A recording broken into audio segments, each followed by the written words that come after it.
bem, o que eu tenho a dizer? Que eu entrei para o rádio em 1939, portanto, eu estou fazendo o quê? 48 anos de rádio. Foi uma entrada normal, não entrei pela janela, entrei porque queria mesmo, me prestei a todos os requisitos na época. O rádio na época não era nada do que tem sido esses últimos anos, esses últimos 30 anos. Era até considerado assim uma atividade um pouco que desilustrava um pouco aqueles que queriam entrar para ele. Mas após isso fomos galgando os degraus, entramos para o Rádio Clube do Brasil, na época, que era uma grande estação. Lá permanecemos 6 anos e de lá então viemos para a Rádio Nacional, onde estamos até hoje. Só na Rádio Nacional temos 43 anos de atividades profissionais. O rádio tem vivido inúmeras fases. O que se chama de a fase de ouro do rádio, evidentemente, foi de 45 a 60, a 60, a 61. Porque, de fato, vieram para o rádio pessoas muito inteligentes, muito denodadas. O rádio foi conquistando uma infinidade de pessoas que realmente produziram aquilo que de melhor havia para o rádio.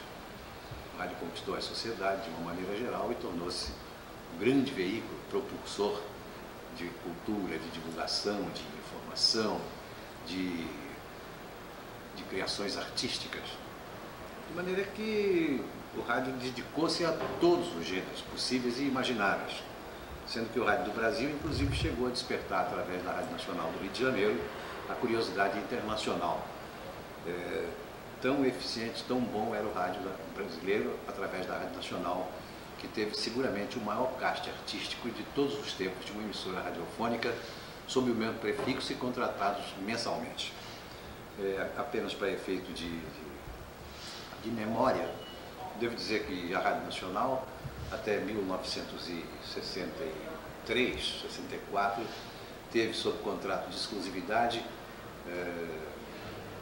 aproximadamente 220 cantores, entre cantores e cantoras, os mais expressivos do rádio brasileiro, das artes brasileiras. Tinha 160 músicos, professores de estande, com os quais a Rádio Nacional podia formar as mais variadas orquestras, desde o quinteto até a orquestra sinfônica, passando pela orquestra de câmara, jazz, em suma, eram 160 músicos, professores de orquestra.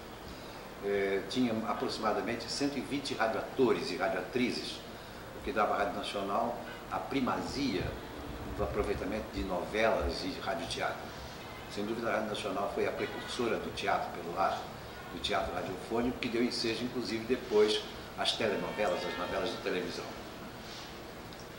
Quanto aos programas de auditório, eles surgiram sem que ninguém houvesse previsto ou tivesse premeditado, nada disso.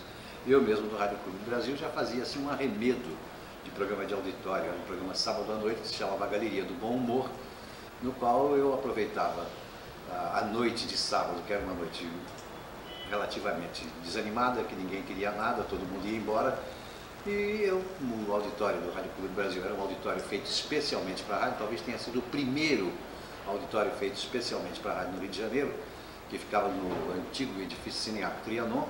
Eu fazia um programa ali para as pessoas que iam, aproveitando a audiência de um programa anterior. Eu fazia um programa de brincadeiras ingênuas, inocentes, o público participava, ganhávamos os prêmiozinhos todos. Até que eu vim para a Rádio Nacional em 1945 e nesse mesmo ano eu lancei o programa César de Alencar.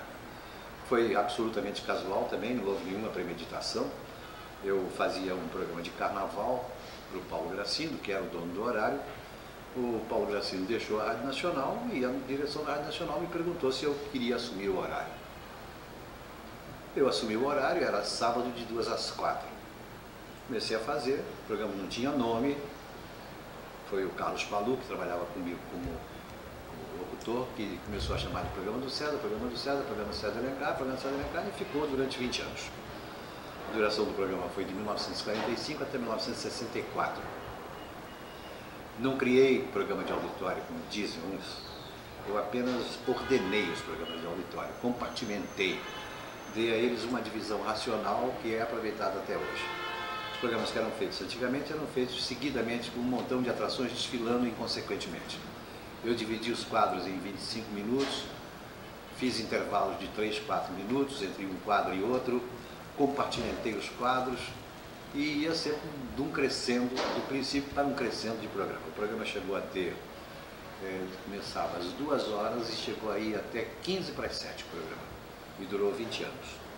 Nele criaram-se as grandes popularidades nacionais e nele também se apresentaram as grandes atrações internacionais que pelo Rio de Janeiro e pelo Brasil passaram. Nele se criaram toda espécie de brincadeiras, de auditório, brincadeiras com o público, brincadeiras para o público da plateia participar e também o público do ouvinte, não só do Rio de Janeiro, como de resto em todo o Brasil. Uma vez que a Rádio Nacional, à época, com um transmissor Telefunken de 50 kW, atingia todo o território nacional. E, incontestavelmente, a Rádio Nacional era a grande estação da época, foi um grande atrativo do rádio brasileiro, e nós todos, evidentemente, nos beneficiávamos disso.